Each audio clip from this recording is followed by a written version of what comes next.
খুব ভালো লাগছে, পরিবেশ ভালো, তবে আরেকটু জায়গা বেশি হলে মনে হয় ভালো, গেটগুলো আরেকটু প্রশস্ত হতে হবে। খুব ভালো লাগছে, সবাইকে আবারও ঈদ মোবারক। আলহামদুলিল্লাহ, আমি আমার ছেলেকে নিয়ে প্রথমবারের মতো জাতীয় ঈদগাহে নামাজ পড়তে এসেছি। আমার খুব ভালো লেগেছে। দেশবাসীকে ঈদ মোবারক। ঈদে সবার জন্য দোয়া করবো যেন দেশের সবাই আবার ঈদটা ভালো যাক, এবং ফিলিস্তিনে যারা কষ্ট পাচ্ছে ওদেরও ঈদ যেন ভালো যাক, শান্তিতে কাটুক। সবাইকে ঈদ মোবারক। পরিবর্তিত বাংলাদেশে আমরা এবার একটা চাপমুক্ত পরিবেশ উদযাপন করেছি।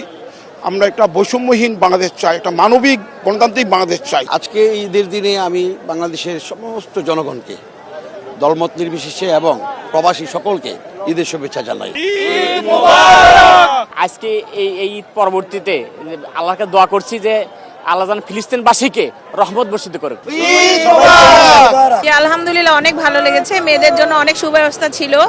আলহামদুলিল্লাহ আমরা একটা নতুন বাংলাদেশে আজকে সুন্দর করে নামাজ পড়েছি এবং আমরা সংস্কার মুক্ত সুন্দর বাংলাদেশ দেখতে চাই। সবাইকে ঈদ মোবারক। প্রতি বছর এখানে ঈদের জামাতে অংশগ্রহণ করি, লাখো মুসল্লির সাথে এই যে মোনাজাতটা ধরা, এক মাস সিয়াম সাধনার পরে এটা একদম কলিজা ঠান্ডা হয়ে যায়। এবং এবারের মতো মুসল্লি কোনোবার হয়নি, এবং মহিলাদের এত সমাগম বাইরে পর্যন্ত জায়গা হয়নি, এবং খুব সুন্দর নিশ্চিদ্র নিরাপত্তা ছিল, যেটা খুবই ভালো লেগেছে আমার।